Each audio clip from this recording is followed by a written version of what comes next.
लातूर जिल्ह्यातल्या निलंगा तालुक्यातल्या पानचिंचोली येथे आज सकाळी 10च्या सुमारास फटाक्यांच्या कारखान्याला भीषण आग लागल्याची घटना घडली आहे। या आगीत कारखान्यातील मोठ्या प्रमाणात साहित्य जळून खाक झाले असून अंदाजे 15 ते 20 लाख रुपयांचं नुकसान झाल्याची प्राथमिक माहिती आहे।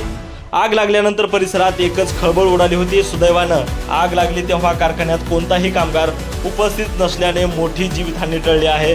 मात्र किरकोळ स्वरूपात 8 महिला जखमी झाल्याची माहिती समोर आहे। आग लागल्याचे वृत्त मिळताच अग्निशमन दलाचे 5 बंब घटनास्थळी दाखल झालेत। जवळपास 3 तासाच्या अथक प्रयत्नानंतर आग आटोक्यात आणण्यात यश आलंय। दरम्यान या कारखान्याला ग्रामपंचायतीची परवानगी नसल्याचा आरोप ग्रामपंचायत सदस्य आणि माजी सरपंच श्रीकांत साळुंके यांनी केलाय। तर ग्रामपंचायतीने यापूर्वी 2 वेळा नोटीस बजावूनही कारवाई झाली नसल्याचा दावा सुद्धा त्यांनी केलाय। मात्र कारखाना व्यवस्थापनानं हे सर्व आरोप जे आहेत ते फेटाळून लावले आहेत। केंद्र सरकार आणि राज्य शासन आणि जिल्हा प्रशासनाच्या आवश्यक परवानग्या घेऊनच कारखाना सुरू असल्याचा दावा केला आहे। आग नेमकी कशामुळे लागली याचा तपास सुरू असून प्राथमिक अंदाजानुसार शॉर्ट सर्किटमुळेच आग लागल्याची शक्यता व्यक्त केली जात आहे। नितीन बनसोडे, एकमत डिजिटल, लातूर। माझं नाव इम्रान खान आहे आणि ते पेपर ट्यूब फॅक्टरीला आग लागलेली होती। शॉर्ट सर्किटमुळे हे आग झाली एक आमचा अंदाज आहे आणि मिनिमम एक 10 ते 15 लाख रुपयाच्या जवळपास नुकसान झालेलं आहे आमचा।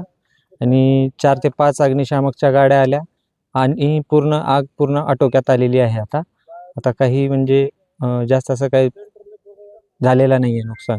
फक्त स्वरूपाची जीवितहानी वगैरे झाली नाही, जीवितहानी तर कोणाची काही झालेली नाहीये, कारण की सकाळच्या टाइमला आग लागलेली आहे तेव्हा कामाला कोणी नव्हते, त्या टायमाला हे आग लागलेली आहे आणि बहुतेक ही आमचा अंदाज आहे शॉर्ट सर्किटमुळे लागलेली आहे। प्राथमिक माहिती अशी आहे की जो पेपरपासून जो फटाक्याचा जो रॉ मटेरियल बनतो त्याचा हा कारखाना आहे। आपण जर पाहिलात की बारूदचं या ठिकाणी कुठलंही काम होत नाही, बारूदचं काम जो आहे तो पलीकडच्या बाजूला होतोय।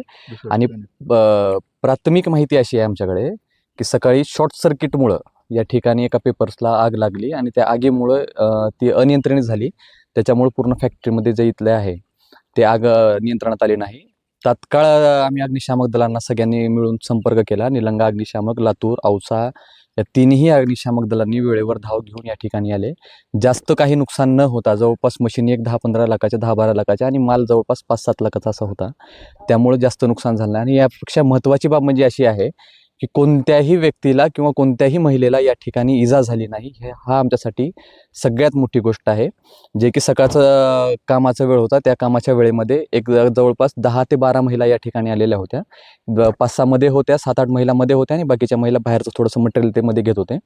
त्याच्यामुळं तात्काळ त्यांना ज्यावेळेस कळालं की ही बाब आगीमध्ये जात आहे त्यावेळेस इथले मॅनेजर्स होते, त्यांना आवाज देऊन तात्काळ सगळ्यांना बाहेर काढलं। कुणालाही कसलाही धक्का लागलेला नाही। प्रत्येक महिला इथं काम करणारी, प्रत्येक माणूस हा सुरक्षित आहे। फक्त नुकसान आपण पाठीमागे जर पाहिलं की फक्त या पेपर फॅक्टरीमुळे फक्त आग ही लवकर धरली त्याच्यामुळे नुकसान झालेलं आहे। बाकी कुणाचंही काहीही जीवितहानी झाली नाही। मी आपल्या मार्फत प्रशासनाचे म्हणजे अग्निशामक दलाचे चौधरी साहेबांचेही आभार मानतो, इथल्या पोलीस प्रशासनाचे, इथले तलाठी साहेबांचे, ग्रामसेवकांचे आणि सरपंच महोदयांचे, या सगळ्यांचे मी आभार मानतो की त्यांनी तातडीनं दखल घेऊन या ठिकाणी सर्वजण आले आणि आमच्या या ठिकाणी जो आगीचा भस्मसात झाला होता त्याला विझवण्यामध्ये आम्हाला 2 तासामध्ये यश आलेलं आहे। आणि या सगळ्यांच्या मान्यवरांचं मी आपल्या मार्फत आभार मानतो। यासोबतच अजून एक प्रश्न